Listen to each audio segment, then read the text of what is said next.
wabarakatuh. Hai semuanya, perkenalkan nama aku Deswita Ayu Namira. Aku mahasiswi Prodi Psikologi Universitas Profesor Dr. Hamka. Nah, di sini aku akan melakukan wawancara yang membahas seputar stereotip yang seringkali dikaitkan dengan generasi Z atau Gen Z. Nah, apa sih itu? Yakni generasi strawberry. Nah, untuk mengetahui apa itu generasi strawberry, mari kita lihat. Jadi, generasi strawberry itu adalah generasi yang digambarkan menarik, kreatif, dan penuh potensi, tetapi mudah rapuh atau lembek saat menghadapi tekanan. Nah, istilah ini seringkali dikaitkan dengan Gen Z yang mengacu pada gagasan bahwa Gen Z indah dan penuh potensi, akan tetapi dianggap lembek dan mudah rapuh seperti strawberry. Halo guys, Halo, hai. kenalin namaku Nabila Tamerina. Aku mahasiswi semester 1 jurusan Psikologi Universitas Muhammadiyah Profesor Dr. Hamka. Oke guys, sekarang aku udah bersama narasumber aku yakni Nabila. Jadi kita mulai aja ya wawancaranya. Nah, jadi tuh aku pengen tahu nih perspektif kamu seputar Gen Z yang sering diberi stereotip atau yang dicap sebagai generasi strawberry. Nah, pertama kali apa sih yang kamu pikirkan saat kamu mendengar istilah generasi strawberry? Oke, jadi seperti yang kita tahu ya, seperti buahnya yaitu strawberry. Strawberry itu kan bagus ya, mengkilap, warnanya merah. Berarti itu menandakan kalau Gen Z itu penuh dengan kreativitas, penuh dengan inovatif, tapi dia mudah lembek seperti buahnya gitu, mudah rapuh. Kayak gitu sih. Jadi dia sensitif, baperan, terus dikasih pressure sedikit langsung stres, gampang cemas gitu-gitu. Mungkin lebih ke sebenarnya konotasinya sebenarnya lebih ke negatif ya dibanding positifnya itu menurut aku tentang generasi strawberry. Ya, terus menurut kamu itu tuh relate nggak sih dicap atau distereotipkan kepada Gen Z? Sebenarnya relate nggak relate sih ya. Aku ngerasa aku kepengennya sih relate-nya ke diri aku yang positif-positif aja dari strawberry itu, yaitu kreatif ya gitu. Mudah-mudahan beneran kreatif. Cuman kalau yang negatif aku nggak relate kan. Tapi mungkin untuk beberapa orang yang melabeli Gen Z ini sebagai generasi strawberry, mungkin ada benernya juga gitu.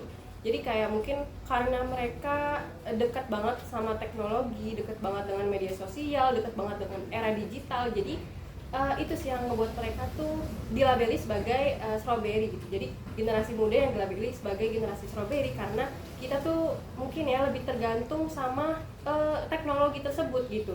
Jadi itu yang ngebuat kita tuh gampang ngerasa cemas, gampang ngerasa stres gitu. Karena tadi kita terlalu ketergantungan sama teknologi gitu. Jadi kayak dikasih pressure sedikit ininya ke teknologi gitu loh. Jadi kayak terlalu ketergantungan banget, dan itu sebenarnya nggak baik. Cuman mungkin ada beberapa yang relate tuh gitu. Menurut aku itu. Oke, jadi menurut kamu kayak stereotip Gen Z yakni Gen Strawberry itu mempengaruhi kepercayaan diri kamu nggak sih, baik dari segi akademik, bersosialisasi dengan teman-teman baru atau lingkungan baru gitu? Oke, sebenarnya aku ngerasa sedikit mengurangi kepercayaan diri aku sih. Karena kalau misalkan kayak kita bersosialisasi, kita kan otomatis berkenalan gitu. Jadi kayak dengan otomatis orang tuh kayak, oh kamu Gen Z ya, terus kita kayak langsung spontan mikir kayak, oh ini pasti orang nih mikirnya yang buruk-buruk tentang gua. Padahal kita tuh mikir kayak, padahal yang dia pikirkan itu sebenarnya nggak kayak gitu. Jadi kayak belum tentu diri kita sendiri pun punya karakteristik strawberry yang jelek-jelek kayak gitu sih. Jadi kayak nggak sangat amat sih sebenarnya, sedikit mengurangi kepercayaan diri aku sebagai Gen Z gitu. Jadi tapi tidak menutup kemungkinan juga untuk terus percaya diri juga gitu. Mungkin kayak sedikit doang gitu kalau ketemu orang yang lebih tua gitu, terus kayak ditanyain kamu Gen Z ya gitu. Jadi kayak langsung otomatis mikir yang buruk-buruk aja gitu sih. Kamu pernah ditanya kayak gitu secara langsung di kehidupan nyata? Pernah, tapi kayak aku kayak agak sedikit nggak pede, jadi kayak langsung gugup. gugup kayak gitu sih. Jadi kayak, tapi aku sekarang tetap positif aja sih. Jadi kayak udah oke, nggak apa-apa, udah berlalu gitu. Oke, terus ada nggak sih pengalaman pribadi kamu yang menunjukkan bahwa kamu itu nggak layak buat dicap sebagai generasi strawberry? Oke. Ada banget ya sebenarnya. Seperti yang kita ketahui, strawberry yang dimaksud itu sendiri juga sebenarnya memiliki arti ya itu dikasih pressure sedikit, dikasih tekanan-tekanan sedikit tuh langsung menyerah, langsung kayak dia tuh lebih mementingkan kesehatan mental dia kayak gitu. Nah aku pernah banget, salah satunya adalah gap year ya. Gap year tuh maksudnya kayak aku tuh nggak gampang menyerah untuk mencoba sesuatu sampai aku dapet yang aku pengenin gitu. Jadi aku tuh bisa dibilang gagal PTN itu 8 kali, jadi 4 kali di tahun 2023, 4 kalinya lagi di tahun ini gitu. Jadi kayak di tahun 2023 waktu itu yang sebenarnya teman-teman aku tuh udah pada masuk kuliah, tapi aku di rumah, aku terus-terusan berusaha, belajar, mencoba lagi, memperbaiki lagi sebenarnya apa yang salah gitu loh, supaya aku bisa dapet apa yang aku mau, walaupun aku mikir juga kayak kemungkinan aku bisa gagal lagi di tahun berikutnya gitu. Jadi yang apa yang aku dapat itu adalah aku gak relate disebut sebagai gay strawberry untuk aku sendiri, karena aku memiliki karakteristik yang gak gampang nyerah. Aku mau berusaha untuk mendapatkan apa yang aku mau sampai aku dapat gitu, walaupun ujung-ujungnya juga nggak dapat gitu. Sampai sekarang ini aku masuk UHAMKA, yaitu swasta gitu. Jadi kayak nggak apa-apa sebenarnya, aku tetap menanamkan positive mindset gitu. Jadi Lalu menurut kamu sendiri nih, apa sih yang ngebuat Gen Z itu dicap sebagai generasi strawberry dari segi lingkungan atau segi media sosial? oke. Kalau dari segi lingkungan ya, sebenarnya terpengaruhnya juga dari pola asuh orang tua juga sih. Pola asuh orang tua yang terlalu memanjakan anaknya, sehingga si anaknya ini, si Gen Z ini membentuk karakteristik strawberry gitu loh. Tapi gak menutup kemungkinan juga kita untuk menyadarkan diri, untuk memiliki kesadaran supaya jauh-jauh lah dari karakteristik strawberry tersebut yang negatif gitu. Jadi kita ambil yang positif-positifnya aja kayak gitu sih. Terus kalau dari sosial media itu sendiri, sekarang banyak banget fenomena FOMO.